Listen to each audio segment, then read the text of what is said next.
everybody? It's your boy Billy Mack. We are here once again. Another NFL preview for you. Today we're doing the AFC West.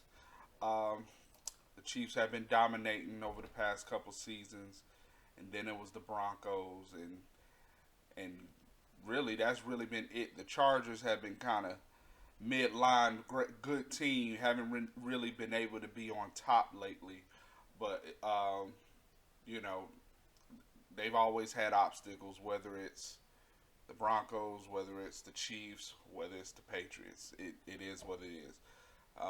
So, you know, the AFC West, it is what it is. Not much to say about it. I don't see there's just one little change that I see happening within the division, but overall, I think the division's pretty steady. Things are going to kind of remain stagnant until maybe until the Raiders get to Vegas or until the Broncos get acclimated to new coaching staff, new quarterback, this, that, and the other.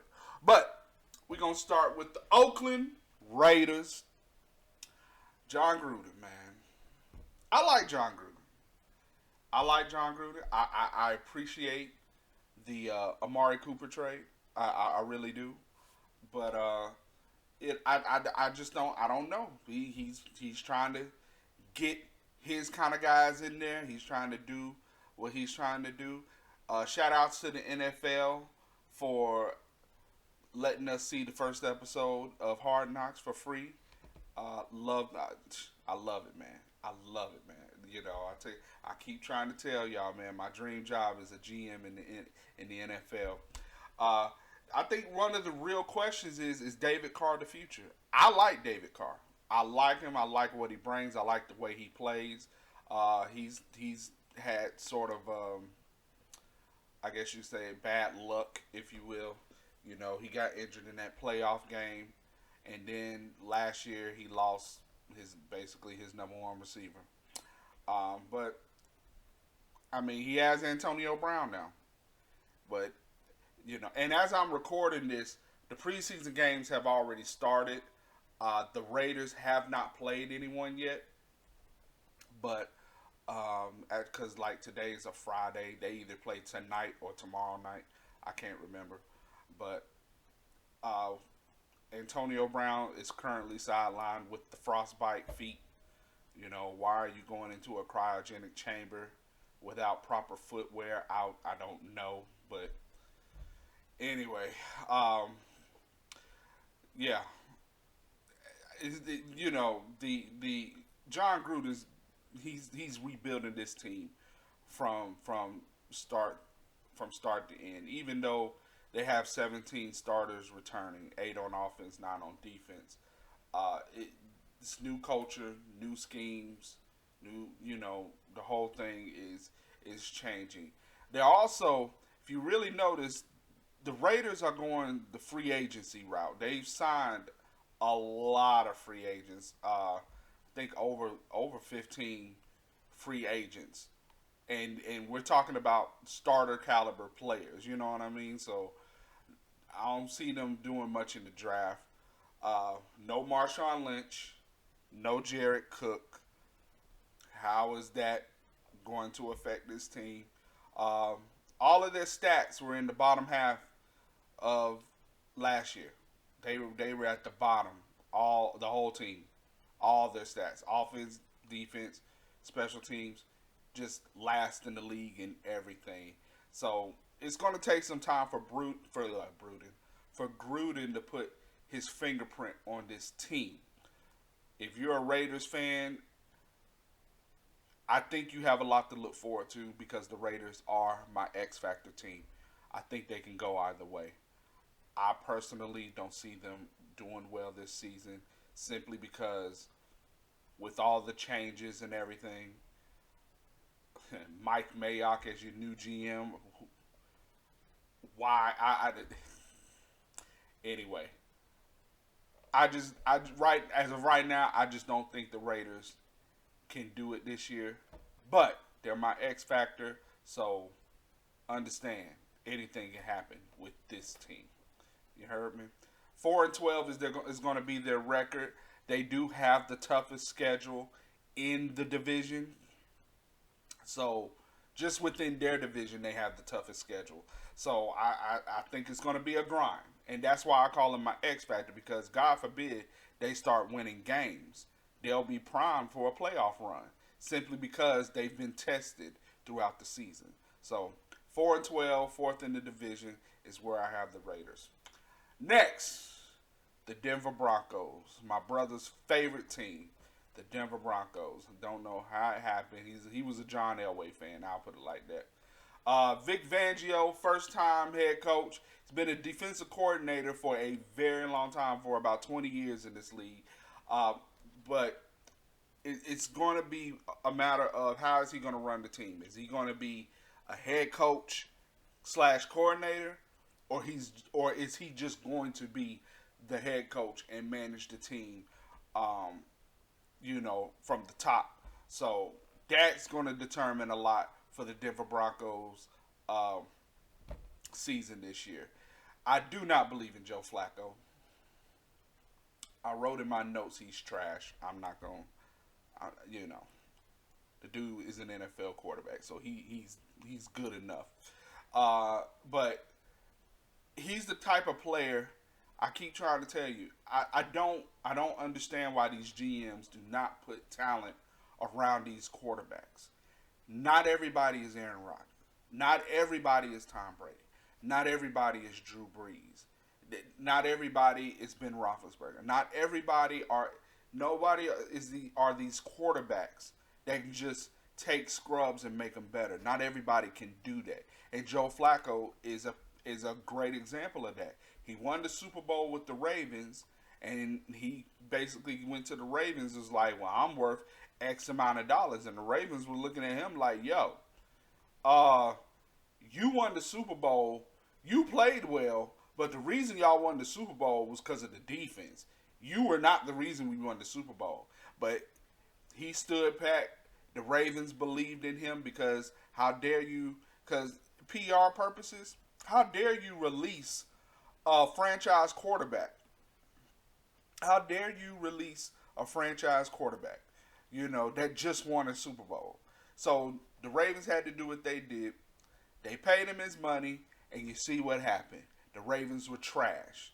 They were barely winning games. They didn't have any. The defense was stout, but the offense couldn't do anything. Joe Flacco had nobody to throw to.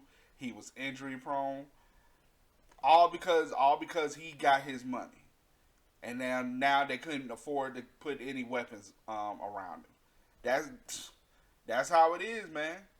That's how it is. So I don't believe in Joe Flacco. I know I just went on a tangent, and then because of that, I don't see any offensive weapons on the Broncos right now that's going to help elevate his game. They'll run the ball well. Maybe they'll run like a play action type of offense. I think that'll help, but for the most part, I don't see their offense being very good this year. But like I said, you gotta respect the defense. I like their draft. I like the Drew Lock trade. I watched the Hall of Fame game. Dude has an arm. He has an arm. Got to work on his accuracy.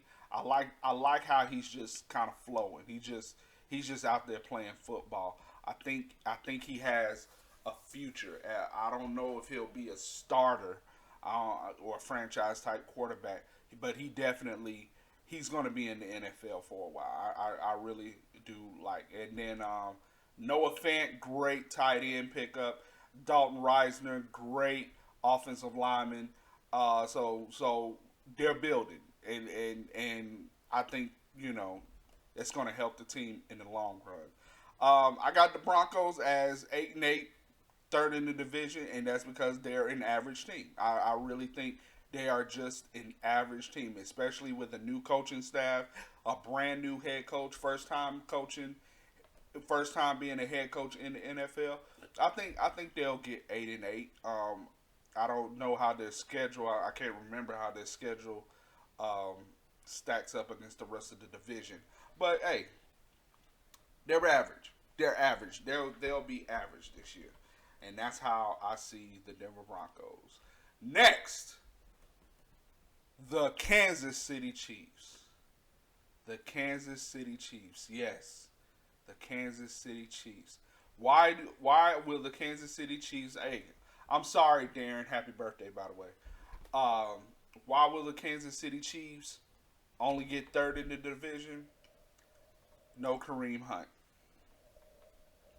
Kareem Hunt was a very, very vital, very important part of this team last year. And a lot of people also believe that if Kareem Hunt had of been on the team when they played the Patriots, that they would have won that game. Personally, I don't know because it is the Patriots. I think if anything, I mean it's quite possible because the Patriots didn't have much to defend. All they had to do was defend the passing game. They didn't have to worry too much about the run. But also the Chiefs' downfall last year was their defense, and that's just Andy Reid being Andy Reid. Um, a lot of time, I mean, Andy Reid was blessed to have guys like Hugh Douglas and Brian Dawkins and Troy Vincent, you know, back in the day with them Donovan McNabb Eagles, man. That like he was blessed to have those type of players. I don't see anyone on this team on the defensive side at least who's going to have that type of impact like the defense had last year. How do I know this? They only returning 6 starters on defense. Only 6 starters, and here are the names that no longer play for the Kansas City Chiefs on defense. Eric Berry, I get it, he's injury prone. Justin Houston, wasn't he leading your team in sacks? Allen Bailey, D Ford, Steven Nelson. I mean, yo, what's going on, Chiefs? So you're overhauling the defense. Steve Spagnuolo is the new defensive coordinator. I know who Steve Spagnuolo is. This is the guy who was coaching those Giants defenses back in the day. The Michael Strahans, the O.C. Umenyoras, the Justin Tuck type defenses back in the day. So they're going from, they're going from a 3-4 to a 4-3 more than likely. I mean, they got Frank Clark. I don't know I don't know how that's gonna look. We'll see. We'll see. If the defensive line can help him out, he'll have a decent season because teams are going to have to. The logic behind it is this: the Chiefs are going to score a lot of points. So, in order to catch up or stay with the Chiefs, you're going to have to throw the ball. Therefore, more pass rushes are going to happen. Therefore, Frank Clark is going to wreak havoc. You know what I'm saying? The Kansas City Chiefs, the Patriots showed you how to beat the Kansas City Chiefs. Ball control. Keep Pat Mahomes off the field. That's how they're going to beat. That's how you beat the Chiefs. So, it's really just a matter of will the offense help the defense out? Because if them guys can pin their ears back and just keep rushing the quarterback, the Chiefs will be all right this year. But like I said before, with no Kareem Hunt, who's going to play that Brian Westbrook type of guy for the offense? And see now, and because of that, defenses are looking at the Chiefs like, okay, so they got Travis Kelce, they got Tyreek Hill. Sammy Watkins. Okay, what more can they do? These are guys that are effective in the pass game. There's nobody in the run game that we're particularly scared of. I like the Tyrann Mathieu pickup. And really that's it. Love their draft. I love their draft. Mecole Hardman, Georgia boy. Let me tell you something about this dude. Speed demon. Quickness. speed, and quickness. He is he basically is another Tyreek Hill.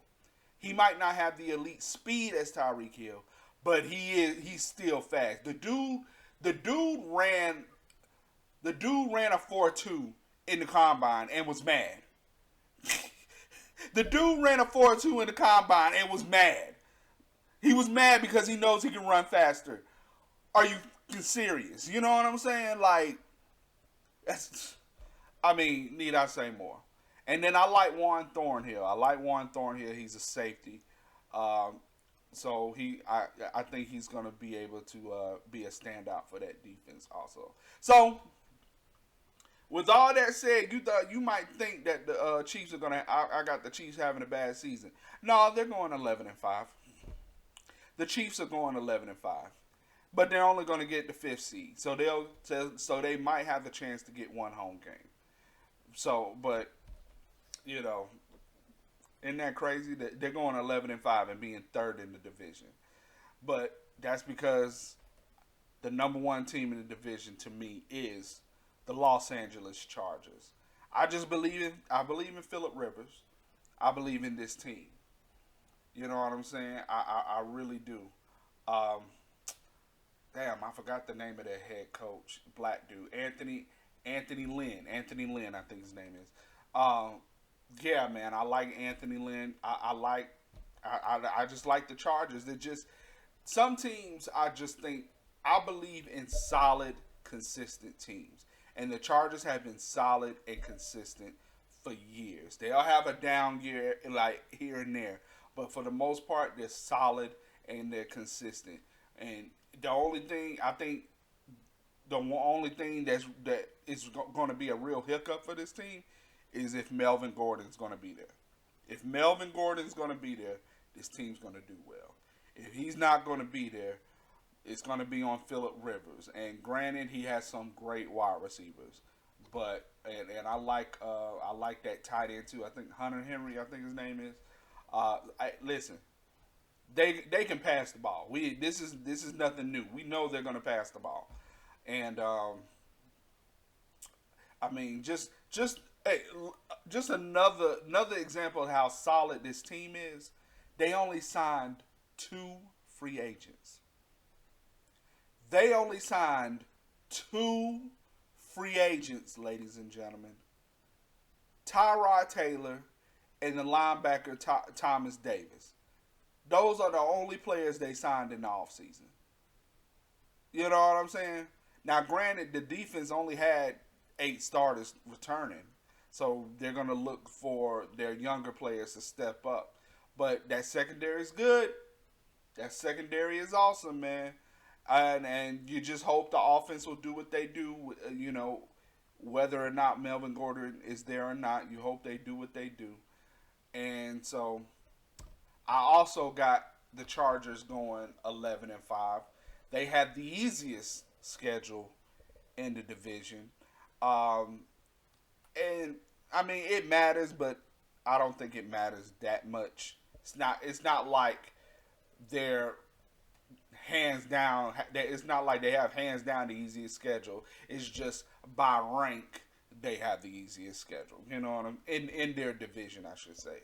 I got them 11-5 as the 3rd seed in the playoffs. So they'll get one home game at least, maybe 2, maybe 3. You know, but I really like the Chargers, man. I really like them. I was telling my homeboy I got the Chargers, and he was just like, the Chargers. You know what I'm saying? And the Chargers suffer. The Chargers suffer from the Warriors syndrome. A lot of people forget how good the Warriors are because 9 times out of 10 the Warriors play. They are on the West Coast, so their games aren't coming on until 9, 10 at night. You know what I'm saying? While as, you know, when LeBron was in the East Coast in Cleveland, they were the first game on TV. Their games are coming on at 6, 7 o'clock at night on Wednesdays and Fridays. You know what I'm saying? Saturdays. And then on Sundays, they're playing at 3 p.m. right after church. So it helps. You know what I'm saying? So I think a lot of people don't believe in the Chargers simply because they haven't seen the Chargers, if you will. But that's my AFC West preview. Please like, subscribe, share. I will have the NFC West video should be up also. So check that out for your boy. Please check out my other videos. I'll talk about relationships. I'll talk about just general topics, man. Just general topics. So check out my other videos. Please like, subscribe, share. It's your boy Billy Mack. Peace.